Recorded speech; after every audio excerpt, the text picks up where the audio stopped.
E aí, pessoal, tudo bem com vocês? Vamos conversar um pouco sobre a Revolução Verde. Como ela se caracteriza, quais são as suas principais consequências, seus objetivos. Vamos entender um pouco mais desse processo. Vem comigo para a nossa aula, então.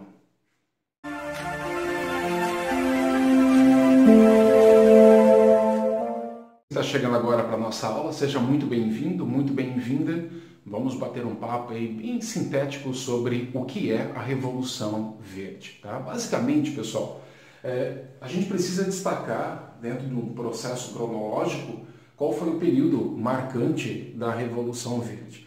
E ela tem seu início a partir dos anos de 1960, principalmente, né, com destaque um país chamado Estados Unidos. É lógico que outras nações também passaram a desenvolver novas técnicas e tecnologias, entre outras coisas que iriam ajudar o desenvolvimento das atividades agrícolas, mas sem sombra de dúvida os Estados Unidos ele tem aí um papel decisivo na composição e na formação o que nós chamaríamos e chamamos hoje de Revolução Verde. Combinado?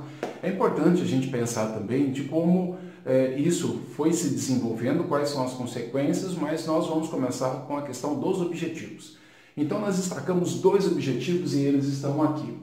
O primeiro deles é aumentar a produtividade. Então veja que até a década de 60, a quantidade de alimentos que o mundo produzia era limitado, mesmo porque nós tínhamos naquele momento histórico do nosso planeta, da nossa sociedade mundial, um crescimento muito acelerado da população mundial e era extremamente necessário o desenvolvimento de novas técnicas agrícolas que ajudassem a desenvolver dentro do campo uma produção maior de alimentos. E quando nós estamos falando de alimentos, nós estamos falando de todos os tipos, sejam eles grãos, tubérculos, frutas, né, raízes, folhas, enfim.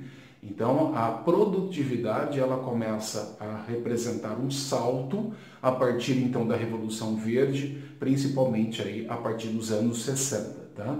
E ao mesmo tempo nós precisamos entender que muitas nações e muitos povos, né, uma quantidade enorme de pessoas ainda em pleno século XXI, passam fome.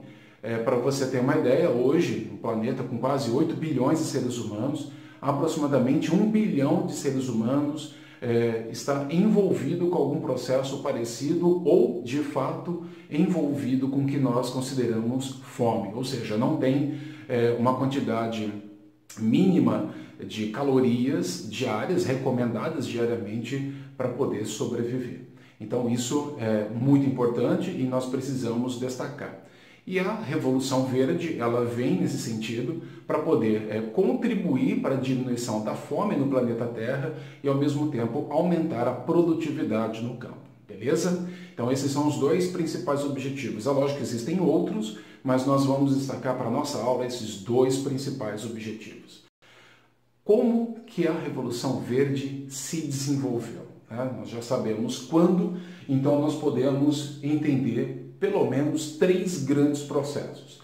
O primeiro deles, com a invenção e a produção de uma maquinaria muito mais assertiva, muito mais funcional, com capacidade de trabalhar no campo muito maior do que nós tínhamos em décadas passadas. Então veja, quando nós olhamos programas de televisão que demonstram, por exemplo, a produtividade no campo, nós vamos perceber que a mecanização ela é cada vez mais acentuada e cada vez mais presente no campo. Seja grandes latifundiários, principalmente com a monocultura, quando se escolhe produzir apenas um determinado tipo de planta, ou então até mesmo em pequenos produtores, que nós chamamos de minifundiários, que também têm a condição de ter acesso a maquinário, seja um trator, uma colheitadeira, uma plantadeira, entre outros implementos agrícolas, que são os acessórios que são inseridos nesses tratores, nessas máquinas mais pesadas, que ajudam o trabalho do homem no campo. Então a mecanização ela também representou um salto a partir aí dos anos 60. Outro item super importante é destacar a questão dos novos produtos de origem química que vem agregar o trabalho do homem na questão da sua produção. Então veja que cuidar de uma planta não é uma tarefa fácil, é um trabalho extremamente árduo, onde envolve um conhecimento total, né, do desenvolvimento dessa planta com relação ao tipo de solo, até mesmo a questão climática, a quantidade, a variação de umidade, entre as pragas que podem sim atacar essas plantas, essas lavouras, e os fertilizantes, assim também como os agrotóxicos, eles vêm auxiliar o desenvolvimento dessas plantas. Os fertilizantes adubando as terras, mesmo sendo aquelas pouco produtivas, né, com solos mais pobres, vem então com esse processo de recuperação de parte da química desse solo, principalmente com relação aos minerais, e ao mesmo tempo o uso de agrotóxicos que ajudam o homem do campo a cultivar essas plantas e se livrar de muitas pragas, né, até mesmo fungos, entre outros organismos que atacam essas plantas. Então, a partir dos anos 60, uma série de novos fertilizantes e também agrotóxicos são lançados no mercado. Entre eles, nós vamos destacar os fertilizantes ricos em nitrogênio. E o nitrogênio é um grande combustível, é um grande alimento para o desenvolvimento dessas plantas. E, por último, não menos importante aqui, pelo menos com os itens que foram apresentados, estão sendo apresentados para vocês aqui na nossa lousa, a questão dos transgênicos, que também são chamados de organismos geneticamente modificados.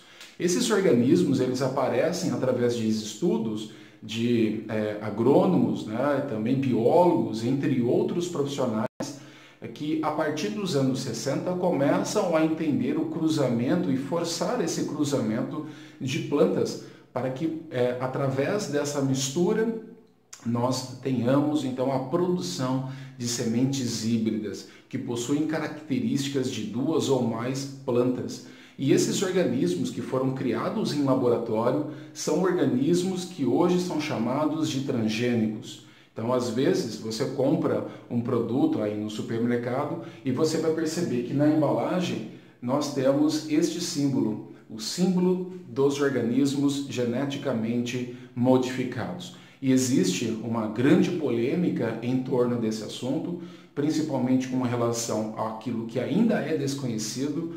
Quando você ingere alimentos geneticamente modificados, não se sabe ainda ao certo quais são as suas reações para o desenvolvimento e a manutenção da nossa saúde. Mas o fato é que esses organismos eles vão revolucionar as atividades agrícolas, mesmo porque a partir deles a produtividade e a produção total da quantidade de grãos, principalmente grãos, aumentou em inúmeras vezes, fazendo com que problemas antigos com relação à produção e até mesmo à fome começassem a ser minimizados. Então é até interessante que você estude um pouco mais, busque leituras para compreender e mergulhar um pouco mais essa reflexão sobre a polêmica que envolve os organismos geneticamente modificados. Muito bem. Agora aqui o que nós vamos conversar. Nós já sabemos os principais objetivos, que são dois destacados.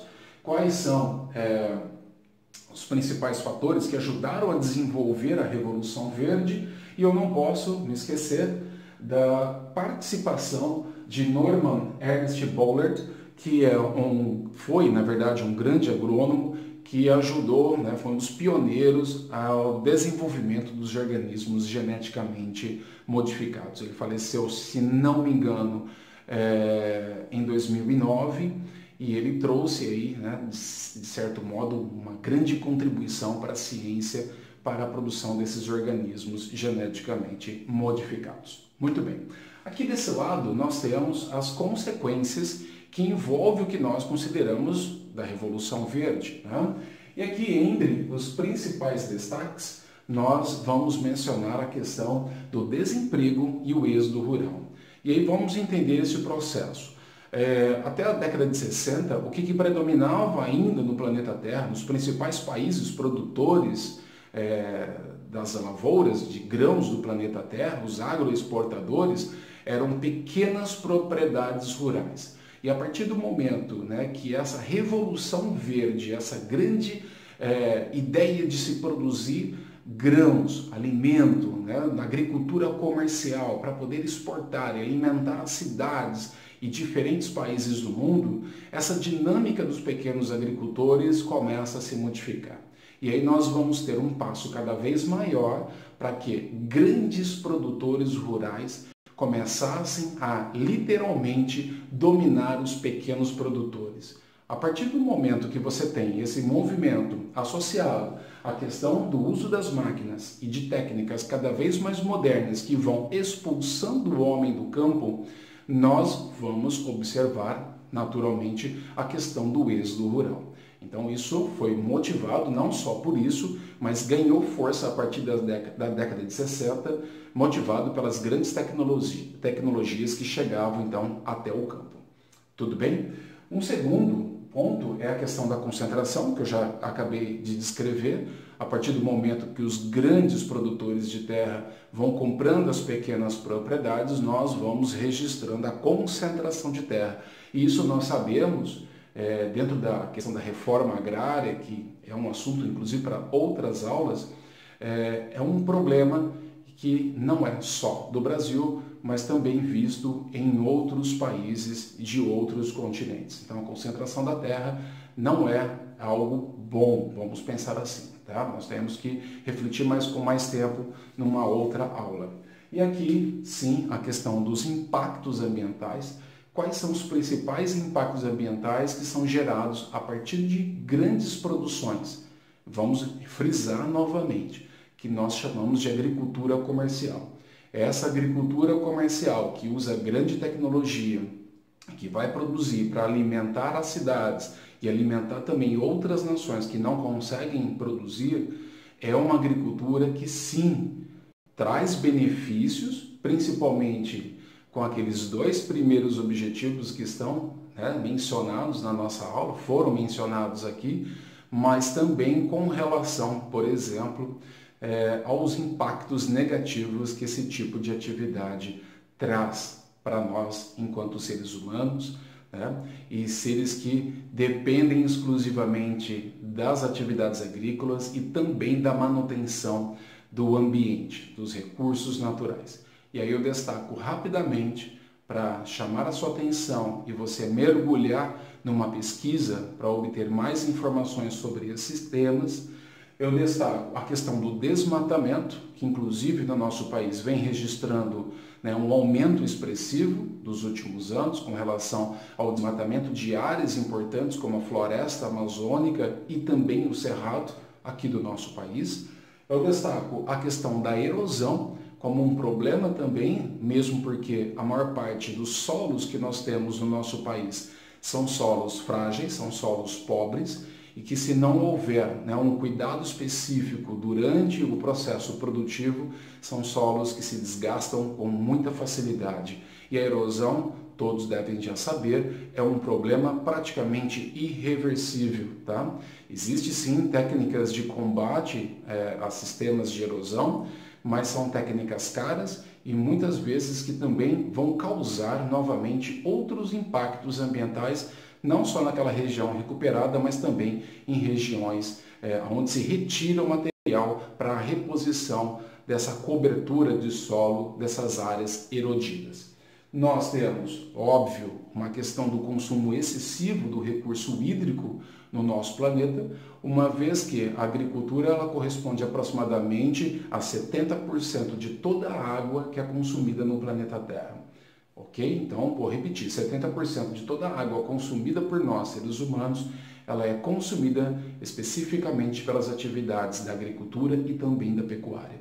Então, esse consumo excessivo deve ser colocado em conta nessa Revolução Verde que produz alimento para quase 8 bilhões de seres humanos. E por fim, a questão da contaminação não só do solo, pelo uso excessivo de fertilizantes e também de agrotóxicos, mas também da contaminação dos recursos hídricos, sejam eles de córregos, de grandes rios, ou até mesmo da umidade presente no solo, ou então de água subterrânea.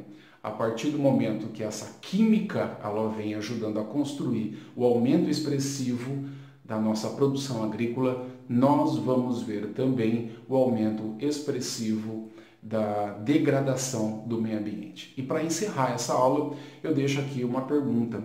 Será que existe uma agricultura sustentável? Gostaria que você pesquisasse sobre isso para obter aí um vocabulário, né, e uma informação mais completa sobre esse assunto, mas nós vamos discutir isso em outras aulas, tá? Obrigado por assistir até aqui, seja muito bem-vindo e bem-vinda à nossa aula e nós seguimos em frente com outros assuntos. Obrigado, espero ter ajudado todos vocês.